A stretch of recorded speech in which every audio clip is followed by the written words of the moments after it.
Welcome to invention classes change the way of learning. मैं गीता सोनवाल जो आपको कंप्लीट रीडिंग सब्जेक्ट पढ़ा रहा हूँ, जो आपको आपके सभी कंपटीशन एग्जाम के लिए हेल्प करने वाली है। और दोस्तों सब बढ़िया, आई होप सब बढ़िया होंगे, पढ़ाई वगैरह काफी अच्छी चल रही होगी। तो दोस्तों हमने वर्बल रीडिंग के 3 चैप्टर कंप्लीट कर लिए थे और जो चौथा चैप्टर पढ़ रहे थे वो था सिटिंग अरेंजमेंट, बैठक व्यवस्था क्रम। ठीक है दोस्तों, तो चाहते हो आप मुझसे ऐसे ही कंप्लीट रीडिंग सब्जेक्ट पढ़ना तो आप मेरे चैनल को सब्सक्राइब कर ले। ठीक है, नीचे रेड कलर का सब्सक्राइब बटन है, उस पर क्लिक करें और बेल आइकन को दबा दें, जिससे क्या होगा जो मेरे आने वाले वीडियोस है उनकी नोटिफिकेशन आप तक आ जाएगी। और दोस्तों अगर आपकी कोई फ्रेंड सर्किल में, नेबर सर्किल में, ब्लड सर्किल में या फिर आपके सोशल मीडिया पर कोई भी कंपटीशन एग्जाम, रिप्लेसमेंट एग्जाम या सीईटी की तैयारी कर रहा है तो आप हमारे वीडियोस को जरूर शेयर करें। ठीक है दोस्तों, तो दोस्तों शुरू करते हैं आज की क्लास को। मोबाइल को हॉरिजॉन्टल मोड पे लेके देखें ताकि चीजें आपको अच्छे से दिखाई दे। तो दोस्तों 3 चैप्टर हमने कंप्लीट कर लिए हैं। चौथा जो चैप्टर पढ़ रहे हैं सिटिंग अरेंजमेंट, इसकी काफी क्लासेस पीछे हो चुकी है। जो विद्यार्थी आज की क्लास को देख रहा है, मेरा उससे विशेष अनुरोध है कि जाके वो पीछे की क्लासेस को जरूर देखे। एक सिटिंग अरेंजमेंट को सोल्व करने के लिए जिन बेसिक पहलुओं की आवश्यकता होती है वो चीजें मैंने पीछे की क्लास में डिस्कस की है, फिर वो पीछे की क्लास को देखकर आगे बढ़े। ठीक है दोस्तों, तो शुरू करते हैं आज की क्लास को। पिछली क्लासेस में हमने 39 क्वेश्चन डिस्कस कर लिए हैं और आज हम 40वां क्वेश्चन डिस्कस करने जा रहे हैं। तो दोस्तों सिटिंग अरेंजमेंट को सोल्व करने के लिए हमें सबसे पहले क्या करना होता है, उसे एक बार रीड कर लेना होता है। क्यों? क्योंकि रीड करने से हमें पता लग जाता है कि उसमें किस किस चीजों की बातें हुई है, मतलब किस किस एलिमेंट की बातें हुई है, सेंटेंस कहां से कनेक्ट हुआ है। एक सिटिंग अरेंजमेंट को सोल्व करने के लिए हमें किन सेंटेंसों को कनेक्ट करना होता है। ठीक है, ये बहुत जरूरी है कि आपको एक बार सिटिंग अरेंजमेंट को पढ़ना होगा। तो शुरू करते हैं आज की क्लास को। ठीक है, आप सभी का ध्यान मेरी तरफ होना चाहिए ताकि मैं चीजें आपको अच्छे से समझा सकूं और आपको अच्छे से समझ में आ सके। ठीक है, तो आप सभी चीजें, अपनी सभी चीजें छोड़ दीजिए और फिर पढ़ाई पे ध्यान दीजिए। ठीक है ना, तो चलो 40वां क्वेश्चन है, सबसे पहले इसको पढ़ते हैं, फिर इसके कुछ क्वेश्चन आंसर करेंगे। ठीक है, ये एग्जाम में पूछा हुआ क्वेश्चन है बैंक लेवल में। तो मैंने सारे क्वेश्चन जो आप मैं करा रहा हूँ, मतलब शुरू में तो मैंने आपको बेसिक चीजें कराई थी ताकि आपको समझ में आ सके कि वह सेंटेंस को कैसे जोड़ते हैं, छोटी छोटी सिटिंग अरेंजमेंट कराई। फिर धीरे धीरे मैंने 5-6 सिटिंग यानी मैंने 20 क्वेश्चन के बाद में मैंने जो अभी तक ये 20 क्वेश्चन कराए हैं, 20 क्वेश्चन जो कराए हैं ये सभी एग्जाम में पूछे गए हैं और आने वाले आगे वाले 20 क्वेश्चन भी सभी एग्जाम में, यानी मैंने कम से कम आपको 40 क्वेश्चन ऐसे करा दूंगा जो एग्जाम में पूछे जाते हैं।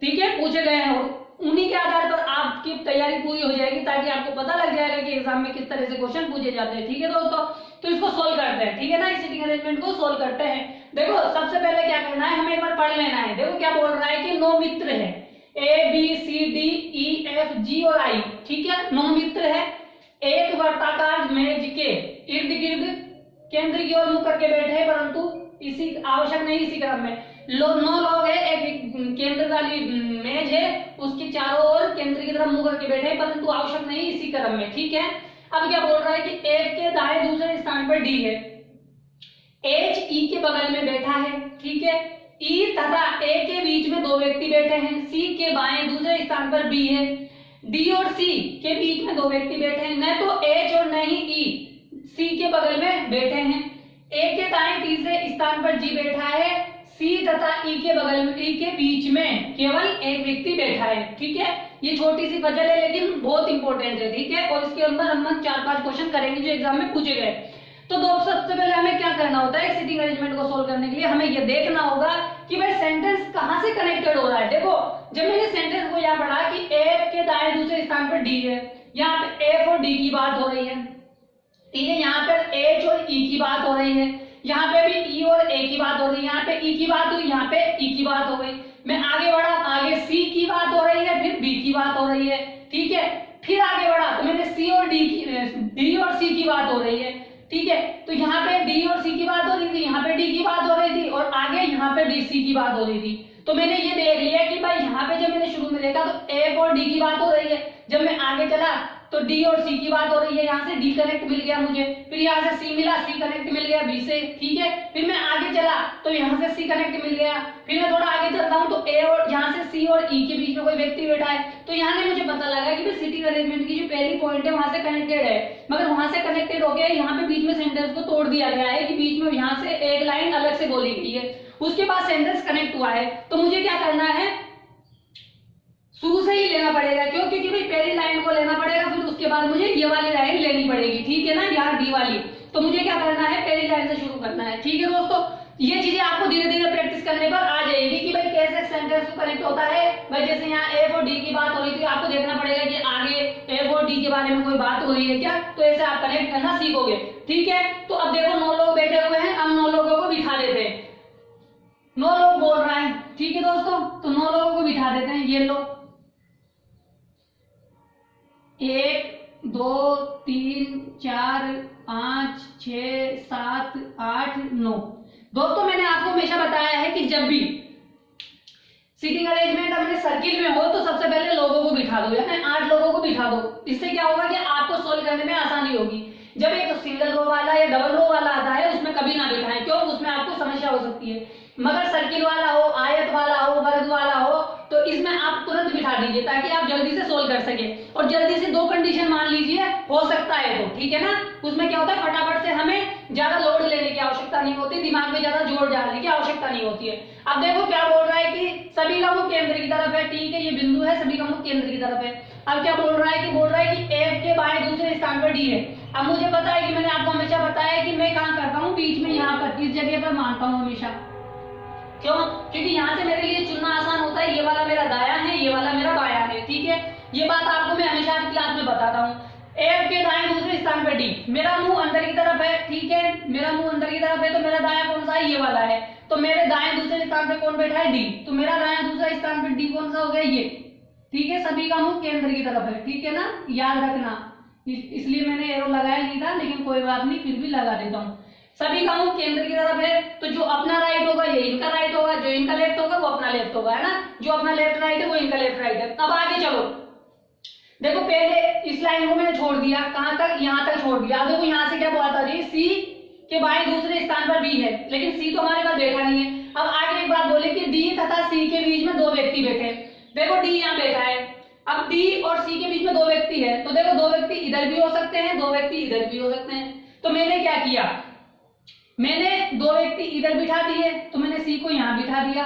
अब क्या ऐसा भी तो हो सकता है ना कि 2 व्यक्ति इधर भी बैठ जाएं, किधर बैठ जाएं, इधर भी बैठ जाएं। तो मैंने क्या किया, एक और सीटिंग अरेंजमेंट ले ली, एक और सीटिंग अरेंजमेंट ले ली। फटाफट से मैंने क्या किया, 9 लोगों को बिठा दिया, ठीक है। मैंने यहाँ पे F को माना था, यहाँ पे मैंने D को माना था। अब मैंने 2 आदमी इधर की तरफ माने हैं, तो मैं 2 आदमी इधर की तरफ मान लूंगा, तो 2 आदमी ये और C कहाँ बैठ जाएगा, यहाँ पे बैठ जाएगा। तो यहाँ तक दोस्तों आपको समझ में आ गई होगी कि 3 लोगों को मैंने कैसे बिठाया। सबसे पहले मैंने A के सापेक्ष में D को बिठाया, फिर D के सापेक्ष में C को बिठाया। तो C को जब मैंने बिठाया तो 2 व्यक्ति इधर भी हो सकते हैं, 2 व्यक्ति इधर भी हो सकते हैं, यानी D और C के बीच में 2 व्यक्ति बैठ सकते हैं। अब आगे देखो कि इन तीनों से रिलेटेड कोई बात बोली जा रही है क्या, बिल्कुल बोली जा रही है। दूसरी लाइन में जब मैं आगे बढ़ता हूं तो C के बाएं दूसरे स्थान पर B बैठा हुआ है। देखो C यहाँ बैठा है, C का मुख अंदर है, C का बायां इधर वाला, तो C के बाएं दूसरे स्थान पे कौन बैठा है, B बैठा है। तो C के बाएं दूसरे स्थान पे किसको बिठा दूंगा, मैं B को बिठा दूंगा।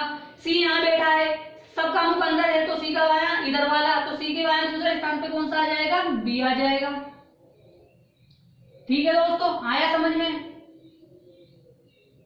समझ में तो आ रहा है दोस्तों कि भाई किस प्रकार से सीटिंग अरेंजमेंट को सोल्व किया जाता है। अब हमारे पास कितने लोग बैठ गए हैं, 4 लोग बैठ गए। अब हम देखते हैं कि इनसे कनेक्टेड कोई बात बोली जा रही है क्या, देखते हैं।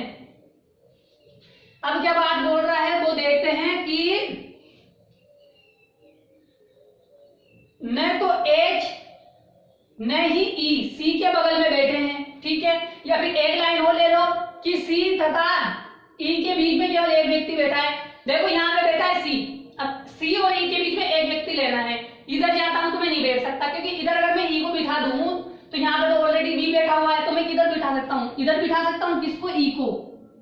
अब मैं अगर E को बिठा दूंगा तो इनके बीच में एक व्यक्ति बैठ जाएगा, ठीक है। अब देखो इसी प्रकार यहाँ पे देखूं तो मैं यहाँ तो बिठा नहीं सकता क्योंकि यहाँ B बैठा हुआ है, तभी तो एक व्यक्ति बैठेगा। अब मैं इधर से क्या करूंगा, इधर बिठा दूंगा, किसको, E को। तो मैंने क्या किया, E के सापेक्ष में E को बिठा दिया, C के सापेक्ष में E को बिठा दिया। आया समझ में यहाँ तक दोस्तों, यहाँ तक समझ में आई बात। अब देखो, अब एक बात बोली गई है कि कहाँ पे है कि E और H और E के E, यानी H जो है ना E के बगल में बैठा है। अब मुझे बताओ, जब मैंने पहली कंडीशन ली तो पहली कंडीशन में तो देखो H यहाँ पे भी बैठ सकता है, यहाँ पे भी बैठ सकता है, किसके बगल में, E के बगल में बैठ सकता है। लेकिन मैं यहाँ पे जब देखता हूँ तो ई के बगल में तो जगह खाली नहीं है। भाई ई तो यहाँ बैठ तो गया, लेकिन अब जो एच है वो ई का पड़ोसी है, क्योंकि बोला गया है, क्या बोला गया है कि एच ई के बगल में बैठा है। अब ई के बगल में बैठा है तो यहाँ तो जगह खाली नहीं है, क्योंकि एक तरफ डी है एक तरफ एफ है, तो यहाँ पे जब जगह खाली नहीं है तो इसलिए क्या हो जाएगा, ये कंडीशन गलत हो जाएगी। आइए दोस्तों समझ में आया कि ये कंडीशन क्यों गलत हुई? इसलिए गलत हुई क्योंकि यहाँ पे जगह खाली नहीं है। अब चाहो तो आप इसको फटाफट से ऐसा ड्रॉ कर लो, या चाहो तो आप इसी के आधार पे सोल्व कर लो, ठीक है ना, जैसा आपको अच्छा लगे आप वैसा कर सकते हो। अगर आप सिंगल पर रखोगे तो थोड़ा सोचना पड़ेगा आपको, अगर आप चाहते हो कि कम सोचना पड़े तो वापस से आप फटाफट से इसको ऐसा बना दो। तो अच्छा ये कि आप इसको फटाफट से वैसा बना दो, ठीक है ना, जिससे क्या हुआ आपको आसानी हो जाए। यहाँ पे सी आ जाएगा, यहाँ पे बी आ जाएगा, यहाँ पे ई आ जाएगा, ठीक है। अब क्या बोल रहा है, अब बोल रहा है कि H और E बगल में बैठे हैं। अब मैंने क्या किया, H और E बगल में बैठे हैं तो मैंने H को यहाँ पे मान लिया एक बार और H को यहाँ पे मान लिया। भाई दोनों कंडीशनों में ऐसा हो सकता है कि E यहाँ पे बैठ जाए H यहाँ पे बैठ जाए। भाई दोनों कंडीशन सही है कि H यहाँ पे भी बैठ सकता है H यहाँ पे भी बैठ सकता है, ठीक है। आई होप दोस्तों समझ में आया कि हमारे पास कितने लोग बैठ गए और कैसे कैसे बैठे हैं। अब देखो अब क्या बोल रहा है, अब देखते हैं क्या बोल रहा है कि ए के दाएं तीसरे स्थान पर जी है, ठीक है, ए के दाएं तीसरे स्थान पर जी है, ठीक है। देखते हैं कहां बैठेगा। अब देखो कहीं तो बिठाना ही पड़ेगा ना। अब एक बात बोल रहा है कि ए और सी के, ए तथा ई के बीच में दो व्यक्ति बैठे हैं। अब देखो ए ई यहाँ बैठा है, जब ई यहाँ बैठा है तो ए यहाँ बैठ सकता है, दो व्यक्ति बीच में हो जाएंगे, दो व्यक्ति यहाँ पे भी है, यहाँ पे भी बैठ सकता है ई। अब देखो यहां से देखते हैं किसको, ए यहां बैठा तो दो व्यक्ति इधर जा सकते हैं क्या, इधर सी बैठा है, दो व्यक्ति यहां ले ले तो यहां पर बैठ नहीं सकता कौन, हाँ ई यहां बैठा है ना, ई तथा ए के बीच में दो व्यक्ति बैठे हैं। देखो यहां बैठा हुआ है, अगर मैं यहां बिठाऊं तो ठीक है, लेकिन इधर तो बिठा ही नहीं सकता, इधर बिठा सकता हूं क्या, एक और दो, यानी जब मैं दोनों कंडीशनों में बिठा सकता हूं। देखो ई के यहाँ पे मैं इधर भी बिठा सकता हूँ इधर भी बिठा सकता हूँ, दो जगह मेरे पास खाली है, ठीक है। कंडीशन क्या है, मेरे पास दो जगह खाली है तो मैं किधर भी बिठा सकता हूँ। अब मुझे देखना पड़ेगा क्योंकि मैंने क्या कर रखा है कि मैंने एक कंडीशन मान रखी है कि भाई ये तो या तो एच यहाँ बैठेगा या एच यहाँ बैठेगा। अब मैं और अलग कंडीशन नहीं मान सकता, तो मुझे दो कंडीशनों को, दो लाइनों को एक साथ कनेक्ट करके देखना पड़ेगा। दो लाइनों को कनेक्ट करके कैसे देखना पड़ेगा, देखो सी के दाएं तीसरे स्थान पर जी है। अब देखो अगर मान लीजिए मैंने यहाँ बिठाया किसको, ई यहाँ बैठा हुआ है, ई तथा ए के बीच में दो व्यक्ति बैठे हैं। अब मैंने इधर ले लिया किसको, ए को। अब देखो ई तथा ए के बीच में मैंने यहाँ पे ले लिया किसको, ए को, ठीक है दोस्तों। एक बार समझने की कोशिश करना, मैंने कहा क्या बोला था कि ई और ए के बीच में दो व्यक्ति, मैंने इधर मान लिया, ठीक है। अब एक बात बोल रहा है कि ए के दाएं तीसरे स्थान पर जी है। अब बताइए जब ए का मुख अंदर है तो ए का दायां इधर वाला होगा, तो ए के दाएं तीसरे स्थान पे किसको बिठाना है, मुझे जी को बिठाना है। जब मैं 1 2 3 चलता हूं तो यहाँ पे तो ऑलरेडी जी बैठा हुआ है, इसलिए मैं यहाँ तो ए को बिठा ही नहीं सकता। क्यों, क्योंकि भाई जब मैं ए के यहाँ बिठा देता हूँ तो मुझे ए के दाएं तीसरे स्थान पर जी को भी बिठाना है, क्योंकि बोला है कि जी के, ए के दाएं तीसरे स्थान पर जी है। जब मैंने ए को यहाँ बिठा दिया तो मैं जी को यहाँ नहीं बिठा सकता, तो मुझे क्या करना पड़ेगा, यहाँ पे से इसको हटाना पड़ेगा। क्यों, क्योंकि भाई मैं यहाँ पे ए को बिठा दूं तो मैं जी को कहाँ बिठाऊं, उसके दाएं नहीं बिठा सकता। अगर मैं इधर के साइड ले लूं ए को, मान लीजिए मैंने ए को यहाँ लिया, तो अब मैं ए के दाएं तीसरे स्थान पर जी को ले सकता हूँ, 1 2 3, तो मैं यहाँ पे किसको बिठा सकता हूँ, जी को बिठा सकता हूँ, ठीक है। बचा हुआ व्यक्ति कहाँ पे आ जाएगा, यहाँ पे आ जाएगा, तो ये कंडीशन सही हो गई। अब देखो अब क्या किया गया है, यहां से लेना है। अब मैं यहाँ पे बिठा दूं किसको, ए को, तो ए के दाएं तो वही कंडीशन आ जाएगी, यहाँ पे क्या बैठना चाहिए, जी, जबकि बैठ नहीं सकता। अब मान लीजिए मैंने ले लिया यहाँ पे किसको, ए को, तो ए के दाएं तीसरे स्थान पर जी बैठना चाहिए, सही बात है। अब देखिए 1 2, तो यहाँ पे मैंने बिठा दिया किसको, ए को। देख लो दोस्तों ये वही कंडीशन है कि मैं ई को और ए को यहाँ बिठाता हूँ तो ए के दाएं में यहाँ पे नहीं बिठा सकता हूँ, वही कंडीशन थी पहले ऊपर वाली। आप बिठा के देख लो, ए को यहाँ बिठा के देख लो। अब ए के दाएं आपको किसको बिठाना है, जी को बिठाना है। ए के दाएं तीसरा 1 2 3, जी यहाँ बैठना चाहिए, नहीं बैठ सकता क्योंकि ई बैठा हुआ है, तो मैं यहाँ नहीं बिठा सकता, तो मुझे कहाँ बिठाना पड़ेगा, यहीं बिठाना पड़ेगा। यहाँ बिठाऊंगा तो मैं ई, फिर ए के दाएं तीसरे स्थान पर जी को बिठा दूंगा। बचा हुआ कौन है, आई है। अब देखो अब ये दोनों कंडीशनें आ गई है आपके सामने, कितने 9 लोग बैठ चुके हैं। अब हमें ये पता लगाना कि इनमें से कौन सी गलत है, इसमें से कौन सी सही है। देखो यहाँ पे बोला था न तो एच और न ही ई, सी के बगल में बैठ सकते हैं। अब देखो यहाँ पे एच है ना जो ई के बगल में बैठ गया, जबकि सभा मना किया है कि न तो सी न तो एच और न ही ई सी के बगल में बैठ सकते हैं, यानी एच और ई बगल में नहीं बैठ सकते, किसके, सी के में। देखो यहाँ पे नहीं बैठे हुए हैं, यहाँ पे तो सिर्फ बीच में ई आ गया, आई आ गया, तो इसलिए क्या हुआ दोस्तों, ये वाली जो कंडीशन हो गई ये तो गलत हो गई, क्योंकि सी के पड़ोसी कौन नहीं होना चाहिए, एच और आई ई नहीं होना चाहिए, जबकि यहाँ पे तो है नहीं, यहाँ पे पड़ोसी हो गए, तो इसलिए ये कंडीशन गलत हो गई, ये कंडीशन गलत हो गई, तो ये वाली कंडीशन हमारे लिए सही हो गई। आई होप दोस्तों समझ में आया होगा कि किस तरह से हमने इनको दोनों को ड्रॉ किया है और कैसे आंसर लिया है। देखो शुरू में अगर मैं जब मेरे पास फर्स्ट कंडीशन में देखी थी तब गलत हुआ था, यहाँ पे क्या ई आ गया, जब गलत हो गया था तो मैंने क्या किया, फटाफट से एक सेम ड्रॉ कर लिया है दोनों को, ताकि आगे अगर कोई कंडीशन मिलती है मुझे डबल वाली तो मैं फटाफट से एडजस्ट कर सकता हूँ। क्यों, क्योंकि जब मैंने देखा था यहाँ पे ई और एक और सी को, तो इन दोनों के बीच में हमें काफी कंफ्यूजन हुई थी, इसलिए मैं फटाफट से दो कंडीशन मान के करता हूँ ताकि फटाफट से आप भी ऐसे सोल्व कर सको। ठीक है, अब हम क्वेश्चन का आंसर दे सकते हैं। ठीक है, अब क्वेश्चन क्या बोला है कि निम्नलिखित में से, देखो ये तो गलत हो गया है, जब ये गलत हो गया है तो इसको मिटा दो, ठीक है ना, ये तो गलत हो गया है, तो हमारे पास सही वाला है सामने। अब हमें क्या करना है, आंसर इसके आधार पर देना है। ठीक है, आप मैच कर लो, मैं मैच करके देख लेता हूँ क्या आंसर यही है, F A D B G C I H, सही है, बिल्कुल है ना। अब देखो निम्नलिखित, देखो क्वेश्चन आपके सामने है स्क्रीन पे, इसका आंसर दो कि निम्नलिखित किस संयोजन में पहला व्यक्ति दूसरे तीसरे व्यक्ति के बीच में बैठा है। देखो दोस्तों क्या बोला गया है कि ये जो पहला व्यक्ति है ना ये इन दोनों के बीच में बैठा होना चाहिए, जैसे कि डी ए और बी होना चाहिए, ये ऐसी कंडीशन जहां पे भी मिलेगी हमें सही हो जाएगी। देखो यहां पे बैठा हुआ है ए, क्या ए बी और डी के बीच में है, बी और डी के बीच में है क्या, बताइए क्या ए बीच में बैठा हुआ है, नहीं बैठा हुआ है, ये गलत। आगे बोल रहा है कि एच, एच किसके बीच में होना चाहिए, एच ई और आई के बीच में होना चाहिए, बताओ एच यहां है, क्या आई और ई के बीच में है, क्या एच आई और ई के बीच में है, नहीं है, तो ये भी नहीं होगा।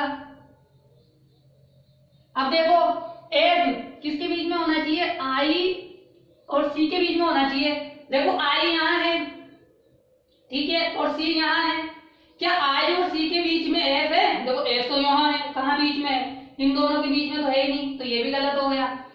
अब देखो क्या बोल रहा है कि बी जी और सी ये होना चाहिए, कि भाई जो बी है ना, तो जो जी है ना, जी बी और सी के मध्य होना चाहिए, देखो ये रहा जी, ठीक है, पहला व्यक्ति, और दूसरे तीसरे के बीच में होना चाहिए, दूसरा और तीसरा, देख लो या तो ये दूसरा या ये तीसरा, यानी दोनों के बीच में पहले दूसरे और तीसरे व्यक्ति के बीच में कौन है, जी है, यानी इसके और बी और सी के बीच में कौन बैठा हुआ है, जी बैठा हुआ है, तो हमारा आंसर कौन सा हो जाएगा, 4 वाला हो जाएगा।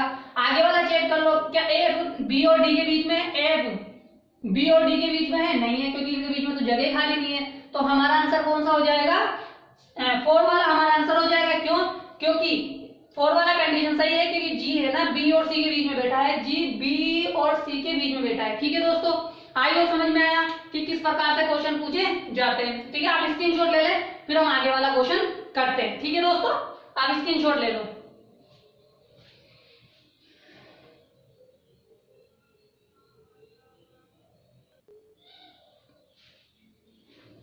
ठीक है दोस्तों, दूसरा क्वेश्चन आपके सामने है, इसका आंसर दीजिए। बताइए कि निम्नलिखित में से डी के एकदम बाएं कौन बैठा हुआ है।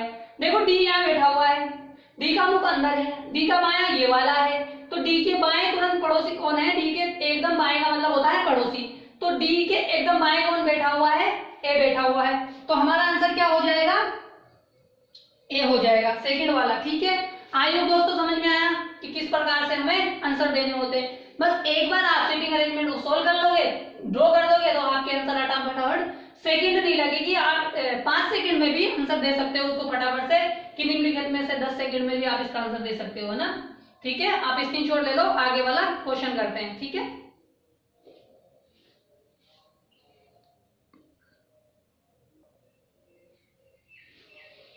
ठीक है दोस्तों, बताइए तीसरा क्वेश्चन स्क्रीन पर है कि यदि हम एफ से जी वामावर्त आगे बढ़े तो एफ तथा जी के बीच में कितने व्यक्ति बैठे हैं। बताइए कि जब हम जी एफ से जी, यानी एफ से जी पर जाते हैं। वामावर्त, वामावर्त का मतलब होता है घड़ी की उल्टी दिशा में, यानी एंटी क्लॉकवाइज, एंटी क्लॉकवाइज यानी इस दिशा में आगे बढ़े। जब हम एफ से जी में इस दिशा में आगे बढ़े यानी वामावर्त, तो एफ और जी के बीच में कितने लोग हैं? 1 2 3, इसे बोलते हैं वामावर्त, इसे बोलते हैं दक्षिणावर्त। ठीक है, यानी सही दिशा में आगे बढ़ना दक्षिणावर्त होता है और विपरीत दिशा में वापस से चलना उल्टी दिशा में वामावर्त होता है। तो बताइए जी और एफ के बीच में कितने लोग बैठे हैं? 3 लोग बैठे हैं। 3 कौन सा है? तीसरा ऑप्शन है। आंसर क्या हो जाएगा? 3। ठीक है दोस्तों, समझ में आया क्या आंसर होना चाहिए, क्यों होना चाहिए? क्योंकि वामावर्त का मतलब होता है कि उल्टी दिशा में हमें आगे बढ़ना है। ठीक है, आप इसका स्क्रीनशॉट ले लो, फिर हम आगे वाला क्वेश्चन करते हैं। ठीक है दोस्तों, आप इसका स्क्रीनशॉट ले लो। ठीक है,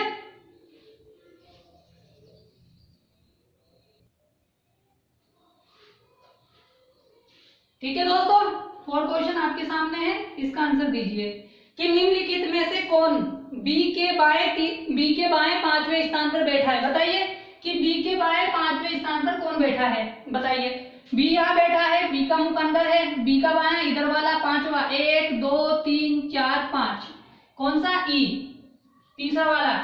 समझ में आया? आई होप समझ में आ गया होगा कि एक बार डायग्राम बन गया तो आंसर आने आसान होते हैं। ठीक है, स्क्रीनशॉट ले लो, आगे बढ़ते हैं, आगे वाला क्वेश्चन करते हैं। ठीक है दोस्तों, आप स्क्रीनशॉट ले लो। ठीक है, स्क्रीनशॉट ले लो।